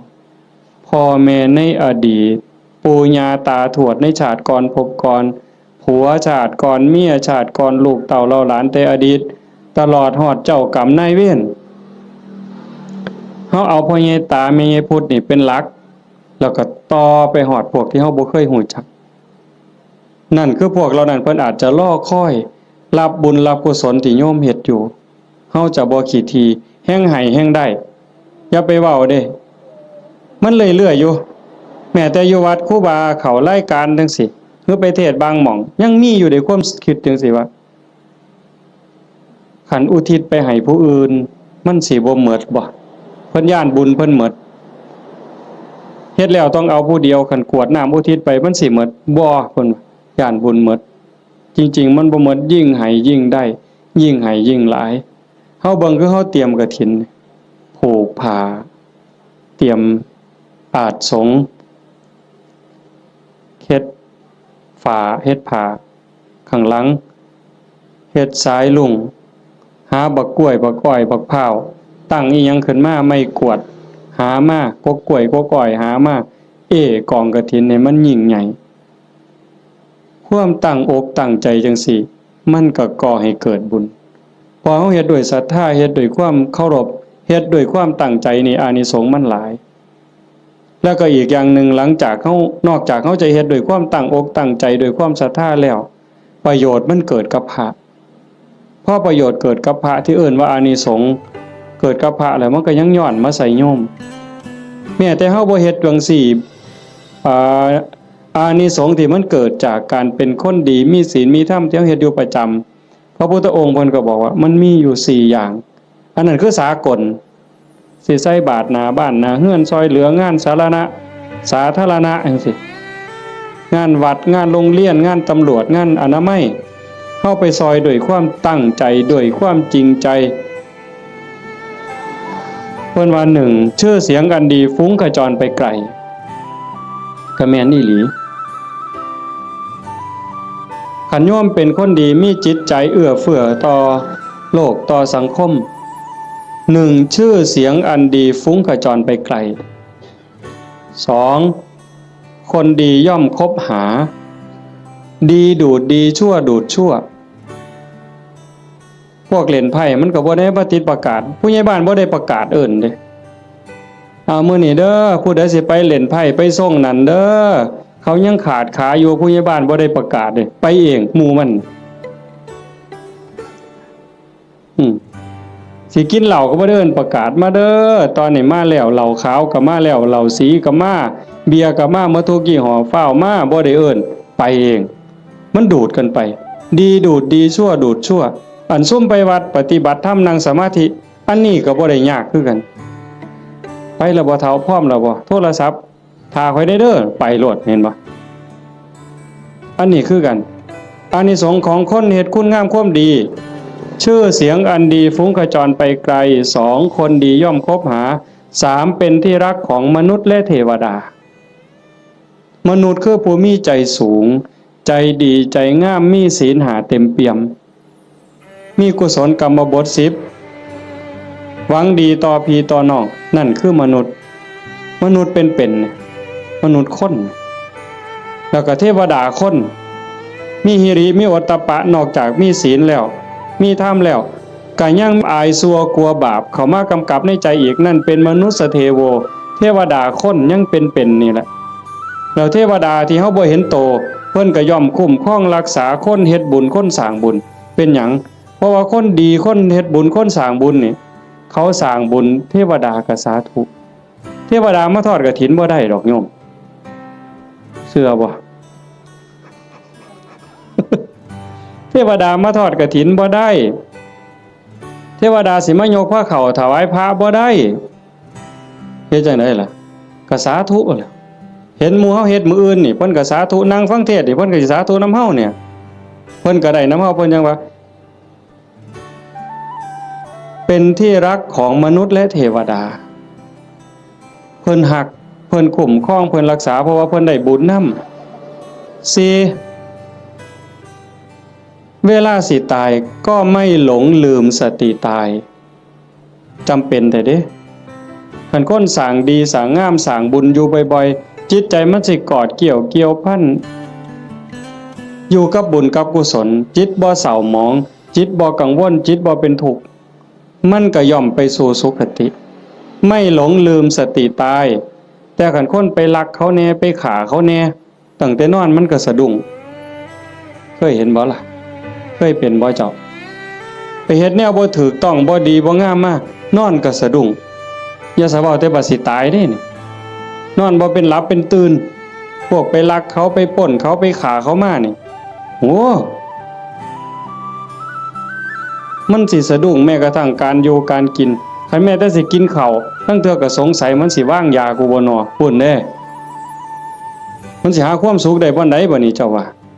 คันคบกับคนบ่ดีอยู่ในสังคมจังซั่นแม้แต่สิกินน้ำแม้แต่สิกินข้าวก็เกิดความระแวงมันจังหาความสุขที่แท้จริงบ่ได้คันบัดล้มป่วยล้มหมอนนอนเสือใกล้สิตายบัดบาปกรรมต่างๆไปฆ่าเขาไปตีเขาไปลักเขาไปปล้นเขาเถียงพ่อเถียงแม่เฮ็ดให้พ่อแม่ทุกข์อกทุกข์ใจมาหลอกมาหลอนจิตเศร้าหมองปั๊บตายในขณะที่จิตเศร้าหมองก็ทวนเลยคำว่าทวนนี่ตรงข้ามกับดองเด้ทวนนี่ตกลงทั้งต่ำแต่ดองนี่ขึ้นทั้งสูงเด้เห็นหลวงปู่ผายดอกว่าอยู่วัดพี่กายเนี่ยอาตมาก็บอกเรื่องนี้ทวนได้ปู่ผมบ่ทวนดอกอาจารย์ผมสิดองเนี่ยเห็นบ่ไม่หลงลืมสติตายหาเมื่อจากโลกนี้ไปจะไปอุบัติยังสุคติมีสวรรค์เป็นต้นนี่คนเฮ็ดบุญสิเดินสายนี้มื้อนี้กฐินน่ะกฐินเฮาทอดกฐินปั๊บพระก็สิได้หาเนี่ยเวลาในการแสวงหาผ้า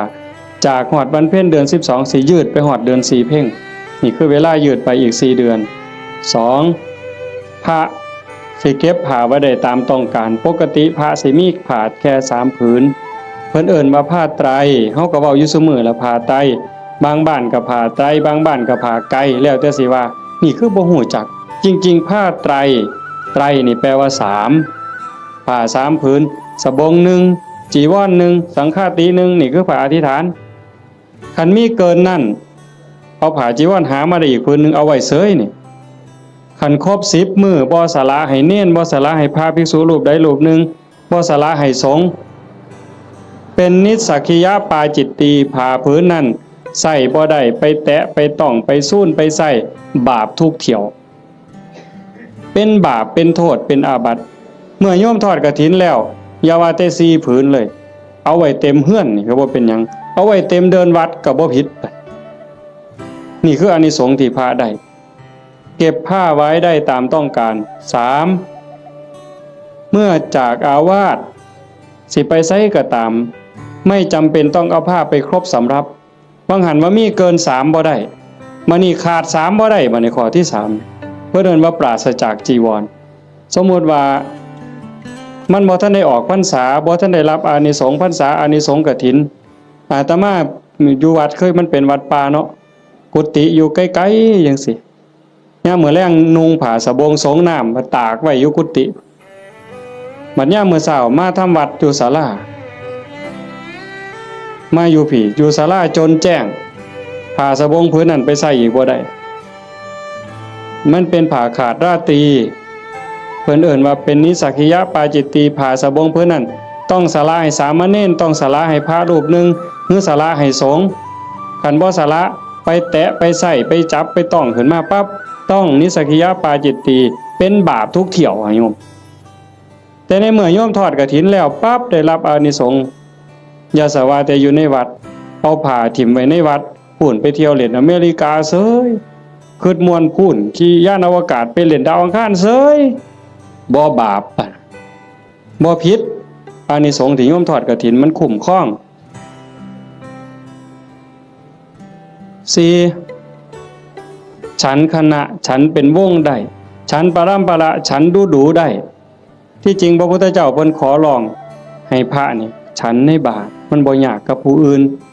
แล้วก็ฉันเธอเดียวเฮาบ่ได้ทำให้ทำหน้าบ่ได้ไปแบกไม่ง่ายต่อ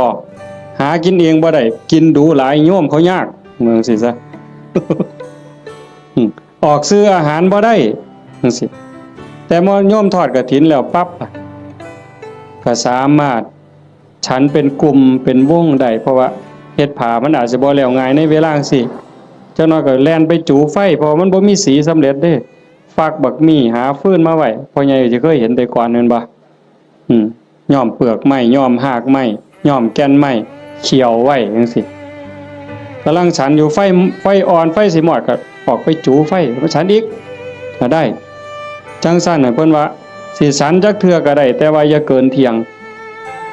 คันพ่อทอดกฐินแล้วก็เป็นแบบนั้นบ่เป็นโทษพอที่หาน่ะที่พระได้ลาภสักการะที่เกิดขึ้นคือของเอาของกฐินไปถวายมื้ออื่นเป็นของพวกเธอที่จำพรรษาในอาวาสนั้นพระในวัดบ้านเฮานี่วัดอีหยังบ้านวัดค่ำศรีบ่วัดค่ำศรีบ้านบึงพระที่จำพรรษายังวัดค่ำศรีบ้านบึงเป็นผู้ได้รับของทั้งหมดเนี่ยเจ้าคณะจังหวัดสุรินทร์มันร่วมนำคือสิสมเด็จสังฆราชมาร่วมรับกฐินนำมื้ออื่นก็บ่ได้ดอกโอ้ข่อยเป็นสังฆราชเด้อผ้าพื้นนี่ข่อยสิเอาดอกถูกใจแท้ๆบ่ได้เด้โยมบ่ได้นอกจากพระวัดเฮาสิตกลงปรงใจถวายจังสิได้เป็นของภิกษุที่อยู่ในวัดเราโยมได้หาขอจำได้เหรอตัวพระได้หาขอไหม1เวลายืดไปหอดเดือน4แม่นบ่2เก็บผ้าไว้ได้ตามต้องการ3ไปปราศจากจีวรก็ได้4ฉันคณะฉันปรัมประออกชื่อโภชนะได้เพิ่นจังเฮาสิได้ยินครูบาอาจารย์เพิ่นบอกเรื่อยๆว่านิมนต์ฉันเพลนิมนต์ฉันจังหันบ่แม่นอาจารย์นิมนต์ฉันตำบักหุ่งบ่ได้อาจารย์นิมนต์ฉันต้มปลาอันนี้ก็บ่แม่นนิมนต์ฉันข้าวอันนี้ก็บ่แม่นคันรับกฐินแล้วก็ได้อยู่จังซี่นะแต่เฮาก็บ่จำเป็นก็จังสิไปว่าเฮ็ดหยังเนาะก็แล้วไปดอกบัดนี้โยมได้หยังหมด1อายุยืนผู้ทอดกฐินผู้ร่วมไปอนุโมทนากฐินสิได้ประโยชน์คืออานิสงส์1อายุยืนชาตินี้อาจจะท่านบ่ท่านก็บ่แน่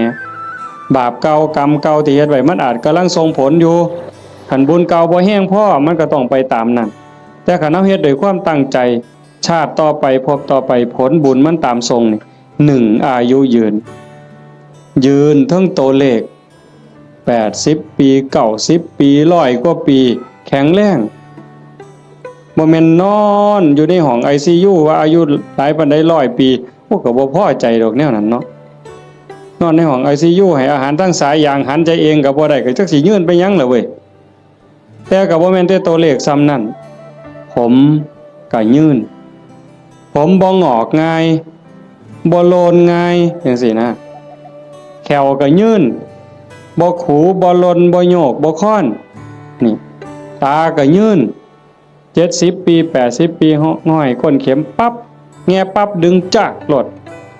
นั่นคือบุญเด้นั่นคันผู้บุญบ่หลายบัดนี้ว้ายใส่แว่นสายตาตั้งแต่อยู่ประถมพี่อย่าสว่าแต่เข็มเย็บผ้าเลยเข็มเย็บกระสอบนี่ก็จ้อยหูล้มแข้งนี่ก็แงบ่ถึกอยู่ นั่นคือบุญบ่พร้อมโยมคันทอดกฐินแล้วมันสิได้บัดนี้ตาสิดีแต่ชาติต่อไปเด้คันมีของเก่าก็เอาชาตินี้ลดแล้วหูดีบัดนี้หูก็ยืนแขวก็ยืนตาก็ยืนผิวพรรณก็ยืนบ่คือกันเด้ผู้บางคน40ปีนี่เฒ่าเพราะปานหยังแต่ผู้บางคน50 60 70นี่ผิวพรรณยังสดใสอยู่สีดำสีขาวก็ตามดอกแต่ว่าบ่เหี่ยวบ่ย่นหลายนั่นมันเป็นบุญทั้งหมดน่ะโยม1อายุยืนย้อนหยังยืนย้อนโยมถวายกฐินแล้วพระสามารถบ่เป็นโทษทางพระวินัยได้รับอานิสงส์ยืดไปฮอดเดือน4นี่คือมันตอบกันทันที3ก็2แม่เว้ย2โยมสิรวยย้อนหยัง ย้อนโยมทอดกฐินแล้วพระสามารถเก็บผ้าไว้ได้ตามต้องการโยมก็สิเป็นผู้ร่ำรวยด้วยโภคทรัพย์แก้วแหวนเงินทองเอียงต่างๆอย่างเว้ามาหั่นแหละ3โยมมีทรัพย์สินสมบัติขึ้นมาแล้วโจรลักบ่ได้ไฟบ่ไหม้ลมบ่พัดพระราชาบ่ยึดเขาเป็นของหลวงเป็นหยังย้อนโยมทอดกฐินแล้วพระเพิ่นสามารถไปปราศจากจีวรเอาผ้าไปบ่ครบก็ได้พระวินัยบ่ผิดบ่พลาดตรงนั้นคุ้มครองทางโทษพระวินัยให้ก็เลยเกิดมาคุ้มครองทรัพย์โยมอานิสงส์มันว่าคุ้มครองตรงนี้โยมถวายกฐินแล้วพระรับผ้าไว้ได้ตามต้องการก็เฮ็ดให้โยมรวย4โยมทอดกฐินปั๊บพระฉันเป็นวงได้ฉันปรัมปราออกสื่อโภชนาได้โยมสิได้รับอานิสงส์บ่ต้องศาสตราบ่ต้องอาวุธบ่กินของแสลงบ่ต้องยาพิษแม้กระทั่งเขาเจ้าว่างยาใส่ยาเฮาก็สิปลอดภัยพุ่นเด้บ่ผิดกระบูนเป็นโรคภัยเจ็บไข้ได้ป่วยสิบ่เป็นกินของแสลงบ่ผิดโรคจากอาหารการกินเหล่านั้นอันนี้คืออานิสงส์จากการได้ทอดกฐินข้อที่4ข้อที่5คันเฮาเกิดมาเป็นผู้หญิงชาติต่อไปพบต่อไปสิงามหน้าตาดีผิวพรรณดีสวดทรงดีเฮาสิเคยเห็นผู้บางคนงามงามหน้าตางามแต่ว่าหุ่นบ่ดีสวดทรงบ่ดีบางเทื่อหน้าตางามแต่ว่าแขนรีบเนี่ยมันบ่เกินกันผู้บางคนหน้าตางามแต่ว่ารูปร่างบ่ดีผู้บางคนรูปร่างดีดีเด้อเบิ่งทั้งหลังห้วยบ่แม่นสิแม่นนางงามจักรวาลซั่นบ่แงกหน้ามาว่าแม่นยักษ์สดน้ำร้อนมันเป็นจังได๋ยายมันเป็นจังได๋ยักษ์สดน้ำร้อนเนี่ยผมบ่เคยเห็นดอกเว้ยคันเห็นแต่อยู่หน้าโบสถ์ตั้งแต่มันยืนอยู่มันก็เป็นตาเงึดแม่งคันมันสดน้ำร้อนนี่มันสิเป็นแนวใดเนาะอันนั้นแต่คันเอาทอดกฐินแล้วเป็นผู้หญิงข้อที่5นี่อานิสงส์ข้อที่5สิงามคันเกิดเป็นผู้ชายชาติใดชาติหนึ่งคันได้เกิดพร้อมพระพุทธเจ้าสมัยที่มีพระพุทธเจ้ายังทรงมีพระชนมายุอยู่สิได้ฟังธรรมต่อเบื้องพระพักตร์ฟังเทศน์ที่พระพุทธเจ้าเทศน์ให้ฟังแล้วสิได้บรรลุธรรมแล้วขอบวชพระพุทธเจ้าบวชให้พระพุทธเจ้าเป็นอุปชฌาย์คันบอกภาษาเฮาเอหิภิกขุอุปสัมปทานั่นคืออานิสงส์จากการทอดกฐินมันบ่น้อยเด้โยมจังซั่นจังพากันตั้งอกตั้งใจเด้อลูกเต่าเราหลานก็ตามเด็กเล็กเด็กน้อยก็ตามโยมแม่ออกผู้เป็นเจ้าภาพหลักตุ่มพี่ตุ่มน้องถือว่าเป็นประมุขเป็นประธานเป็นหัวหน้าเทวดาให้เฮ็ดใจให้ม่วนๆบ่ได้เฮ็ดดูปานใดดอกปีนี้อาตมาก็จะเฮ็ดอยู่หลังจากแล้วอยู่วัดวันที่21 22ทอดอยู่วัดวันที่25อาตมาสิไปทอดอำเภอเสรภูมิจังหวัด101ก็อยากได้คือกันนะโยมอยากเฮ็ดบุญคือกันก็พยายามมีโอกาสบ่ใดก็จะเฮ็ดให้เฮาได้ตั้งอกตั้งใจรักษาใจเจ้าของในจากนี้ไปให้มันงามๆไผสิว่าจังได๋ก็สร้างสิเกิดอีหยังขึ้นก็ให้ใจเฮาสงบให้ใจเฮางามเพื่อมันสิเป็นแรงเกื้อหนุนทรงจิตวิญญาณเฮาให้ไปที่ดีที่งามไปสู่ที่ชอบที่สุขตินอกจากนั้นเฮาก็มีความหมายหมั่นปั้นมือว่าสิอุทิศบุญกุศลให้บุคคลผู้มีพระคุณเป็นพ่อเป็นแม่ปู่ย่าตายายผู้มีพระคุณทั้งหลายที่เฮาหักเฮาแพงตลอดถึงเจ้ากรรมนายเวรที่ว่าไปว่าหันว่าได้เฉพาะปรัตถตูปชีวีอันนั้นคือได้ทันทีแต่นอกจากนั้นสิเป็นสัตว์นรกก็ตามเป็นเปรต11จางนั่นชนิดนั่นก็ตามอสุรกายสัตว์เดรัจฉานเทวดาอินทร์พรหมคันเพิ่นได้เห็นการกระทำที่งดงามคือโยมเฮ็ด1 ชั่วโมงกับ25 นาที20 กว่านาทีที่เฮาฟังธรรมมานี่เฮาเงียบเฮาสงบเฮาตั้งใจมองนี่บ่ว่าดวงจิตดวงใดดวงวิญญาณดวงใดก็แล้วแต่สิล่องลอยมาพบมาพ้อมาเห็น อดบ่ได้ย่อมอ่อนซ่อนย่อมอนุโมทนาเพิ่นสิได้นำเฮาตอนเพิ่นอนุโมทนายินดีนำอ่อนซ่อนนำอันนี้นักปราชญ์ก็ยกย่องบัณฑิตก็สรรเสริญแม่นพระพุทธเจ้ามาพบมาพ้อเฮานั่งฟังเทศน์สมโภชกองกฐินอยู่จังซี่พระองค์ก็ย่อมอนุโมทนาสาธุจังซั่นจังว่าบุญตรงนี้เกิดแน่ๆเกิดหลายซ้ำเด้บ่แม่นแต่อาตมาเว้าโยมได้ไหว้พระโยมได้ถวายทานโยมได้สมาทานศีลได้ฟังพระเพิ่นสวดมติกาสักบงสุคุณเฮาได้ฟังเทศน์ฟังธรรมด้วยความเคารพอันนี้คือกิริยาอาการที่เป็นบุญปุญญกิริยากุศลกิริยามันกลายเป็นบุญเป็นกุศลให้โยมเฮ็ดไปเรื่อยๆจนกว่าสิบ่มีลมหายใจบ่อิ่มบ่เต็มบ่เพียงบ่พอง่ายอย่าว่าพอแล้วล่ะอย่าว่าพระพุทธเจ้าตรัสรู้เป็นพระสัมมาสัมพุทธเจ้าแล้วมีมื้อใดที่พระพุทธเจ้าบ่เฮ็ดบุญบ่เป็นแบบเป็นอย่างบ่สอนธรรมแม้กระทั่งลมหายใจสุดท้ายสิมาถึง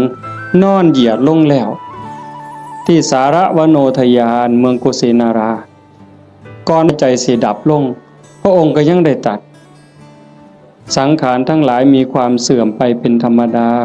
เธอทั้งหลายจงตั้งตนในความไม่ประมาทประโยชน์ตนก็อย่าประมาทประโยชน์คนอื่นก็อย่าประมาทประโยชน์ทั้งสองฝ่ายก็อย่าประมาทให้รีบสร้างรีบทำเห็นบ่เฮาก็คือกันโยมท่านก็เฮ็ดศีลก็รักษาภาวนาก็ภาคเพียรอ่อนน้อมถ่อมตนต่อผู้หลักต่อผู้ใหญ่ผู้เฒ่าผู้แก่พระสงฆ์องค์เน้นซอยขนขวายในกิจที่ชอบอันใดที่เป็นประโยชน์ออกเหงื่อออกแห้งซอยกันเฮ็ดช่วยขนขวายในกิจที่ชอบฟังธรรมแสดงธรรมอนุโมทนาบุญอุทิศส่วนบุญทำความเห็นในถูกต้องถูกตรงอย่างน้อยๆเชื่อว่าบาปมีบุญมีชาติหน้าชาติก่อนนรกสวรรค์มีจริงอันนี้คือต้นเหตุสาเหตุทางเกิดแห่งบุญจึงขออนุโมทนาสาธุกับญาติโยมสุโขสุขคนเด้อท้ายที่สุดก็ขอรัตนะอ้างอิงเอาอำนาจแห่งคุณพระศรีรัตนตรัยคุณของพระพุทธเจ้าพระธรรมพระสงฆ์และอำนาจแห่งบุญกุศลคุณงามความดีที่มีทั้งหมดทั้งมวลในสากลจักรวาลจงหลอมร่วมมาเป็นตบะเป็นเดชะเป็นพลวปัจจัยเพื่ออำนวยหนุนส่งไปถึงดวงจิตวิญญาณของโยมพ่อใหญ่ตาแม่ใหญ่พุทธบุญรัตน์ตลอดถึงญาติโกโหติกาปู่ย่าตายายผู้มีพระคุณทั้งหลายสรรพสัตว์ทั้งหลายเจ้ากรรมนายเวรของญาติโยมทั้งหลายหากว่าสามารถรับหูรับทราบได้ด้วยตนเองกระจงอนุโมทนาสาธุรับเอาหากว่าสามารถสิหูทราบได้ด้วยตนเองก็ขอฝากข่าวบุญข่าวกุศลที่โยมพ่อใหญ่อ่อนแม่ใหญ่สมศรีสมบัติโยมผ้าวิรัตวิภารัตโยมทวีศักดิ์สาลิตดีโยมพ่อใหญ่สังงาโยมกาญจนาโยมสิริพรโยมกิตติบุญรัตน์โยมชูชาติผลกังวานโยมแม่ใหญ่สมบูรณ์กตาศิลาโยมประจวบโยมมณีรัตน์สมุทรหลาโยมหานโยมชาญชัยโยมดวงธิดากตศิลาโยมพรณภากตศิลาโยมไกรสอนโยมจันทิราตะการจันพร้อมทั้งญาติโยมหมดสุขุสุคนได้สร้างได้ทำในข้าวครั้งนี้ฝากไปกับพวงเราเทพเทวดานางธรณีภูมิญาณวิถีอันเป็นทิพย์จงนำข่าวบุญส่วนนี้ไปแจ้งแก่ดวงจิตวิญญาณพ่อใหญ่ตาโยมแม่ใหญ่พุทธบุญหลาดพร้อมทั้งปู่ย่าตายายผู้มีพระคุณบุคคลอันเป็นที่รักของท่านเจ้าภาพของญาติโยมทั้งหลายให้ได้รับหูรับทราบแล้วจงอนุโมทนาสาธุรับเอาหากว่ามีความทุกข์ก็ขอบุญกุศลส่วนนี้จงทายถอนให้ได้พ้นไปจากความทุกข์หากว่ามีความสุขดีอยู่แล้วก็ขอให้ได้มีความสุขยิ่งขึ้นไปสุดท้ายขอบุญกุศลเหล่านั้นจงสะท้อนย้อนกลับมาปกปักรักษาคุ้มครองญาติโยมสุโขสุคนให้เป็นผู้แกล้วกล้าอาถรรพ์ร่าเริงในการสร้างบุญสร้างกุศลสร้างคุณงามความดีให้ยิ่งขึ้นไปให้เป็นผู้เจริญงอกงามในจตุรพิธพรชัยคืออายุวันนะสุขภละปฏิภาณธรรมสารสมบัติเป็นผู้มีสัมมาทิฏฐิมีโอกาสประพฤติธรรมปฏิบัติธรรมให้ได้เข้าถึงธรรมที่บ่ทันได้เข้าถึง ได้หู้แจ้งธรรมที่บ่ทันได้หู้แจ้งจนสามารถนำตนให้พ้นทุกข์ได้มีความสุขกายสุขใจปรารถนาสิ่งหนึ่งประการใดหากเป็นไปโดยชอบประกอบโดยธรรมก็ขอให้ความหวังความปรารถนานั้นจงสำเร็จทุกๆประการโดยทั่วกันทุกท่านทุกคนเทอญ